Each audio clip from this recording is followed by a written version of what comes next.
Welcome back to Cherry vlogs Kannada. ನಾನು ಸರಸ್ವತಿ. ಎಲ್ಲರೂ ಹೇಗಿದ್ದೀರಾ? ಚೆನ್ನಾಗಿದ್ದೀರಾ?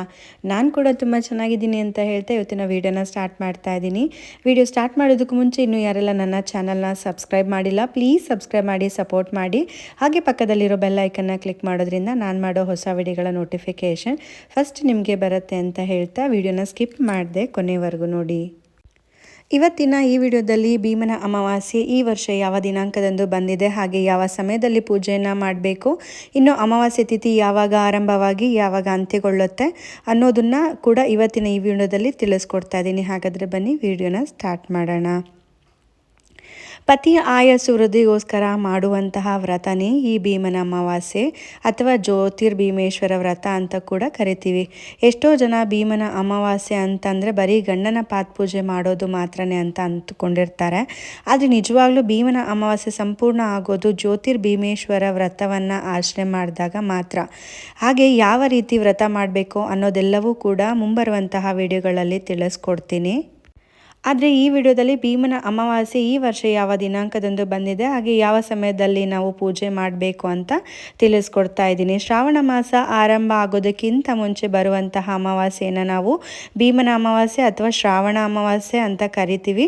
ಬಹಳನೇ ವಿಶೇಷವಾದಂತಹ ಅಮಾವಾಸ್ಯೆ ಇದು, ಬಹಳನೇ ಶಕ್ತಿಯುತವಾದಂತಹ ಅಮಾವಾಸ್ಯೆ ಅಂತ ಕೂಡ ಹೇಳ್ಬೋದು. ಈ ಶ್ರಾವಣ ಅಮಾವಾಸ್ಯೆ ದಿನ ಪತಿಯರ ಆಯಸ್ಸು ವೃದ್ಧಿಗೋಸ್ಕರ, ಅವರ ಆರೋಗ್ಯ ಆಯಸ್ಸು ಎಲ್ಲದೂ ಕೂಡ ವೃದ್ಧಿಯಾಗಲಿ ಅಂತ ಗಂಡನ ಪಾದ ಪೂಜೆಯನ್ನು ಮಾಡಿ ಜ್ಯೋತಿರ್ಭೀಮೇಶ್ವರ ವ್ರತವನ್ನು ಮಾಡಿ ಶಿವ ಹಾಗೆ ಪಾರ್ವತಿಯ ಆಶೀರ್ವಾದವನ್ನು ದಂಪತಿಗಳು ಪಡೆದುಕೊಳ್ತಾರೆ. ಹಾಗಿದ್ರೆ ಈ ಭೀಮನ ಅಮಾವಾಸ್ಯೆ ಅಥವಾ ಜ್ಯೋತಿರ್ಭೀಮೇಶ್ವರ ವ್ರತ ಈ ವರ್ಷ ಯಾವ ದಿನಾಂಕದಂದು ಬಂದಿದೆ ಅಂತ ಇವಾಗ ತಿಳ್ಕೊಳ್ಳೋಣ.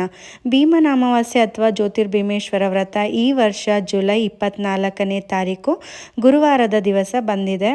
ಅಮಾವಾಸ್ಯೆ ತಿಥಿ ಯಾವಾಗ ಆರಂಭವಾಗಿ ಯಾವಾಗ ಅಂತ್ಯಗೊಳ್ಳುತ್ತೆ ಅಂತ ಇವಾಗ ತಿಳಿಸ್ಕೊಡ್ತಾ ಇದ್ದೀನಿ.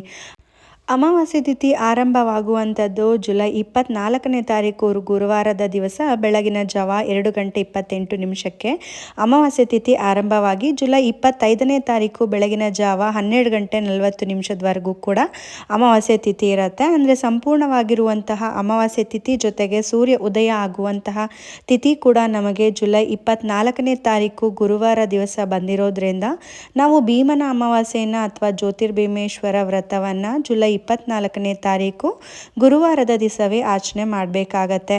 ಅವತ್ತಿನ ದಿನ ಪೂರ್ತಿಯಾಗಿ ನಮಗೆ ಅಮಾವಾಸ್ಯೆ ತಿಥಿ ಇರೋದ್ರಿಂದ ನೀವು ಬೆಳಗ್ಗೆಯಿಂದ ಸಂಜೆವರೆಗೂ ಯಾವ ಸಮಯದಲ್ಲಿ ಬೇಕಾದರೂ ಪೂಜೆನ ಮಾಡಬಹುದು. ರಾಹುಕಾಲದಲ್ಲಿ ಒಂದನ್ನು ಬಿಟ್ಟು ಬೆಳಗ್ಗೆ ಬ್ರಾಹ್ಮಿ ಮುಹೂರ್ತದಲ್ಲಿ ಕೂಡ ಪೂಜೆನ ಮಾಡ್ಬೋದು, ಅಥವಾ ಸಂಜೆ ಗೋಧೂಳಿ ಸಮಯದಲ್ಲಿ ಕೂಡ ನೀವು ಪೂಜೆನ ಮಾಡಬಹುದು, ಅಥವಾ ರಾಹುಕಾಲ ಒಂದನ್ನು ಬಿಟ್ಟು ಬೇರೆ ಯಾವ ಸಮಯದಲ್ಲಿ ಕೂಡ ನೀವು ಪೂಜೆಯನ್ನು ಮಾಡ್ಬೋದು. ಯಾವುದೇ ತೊಂದರೆ ಇಲ್ಲ.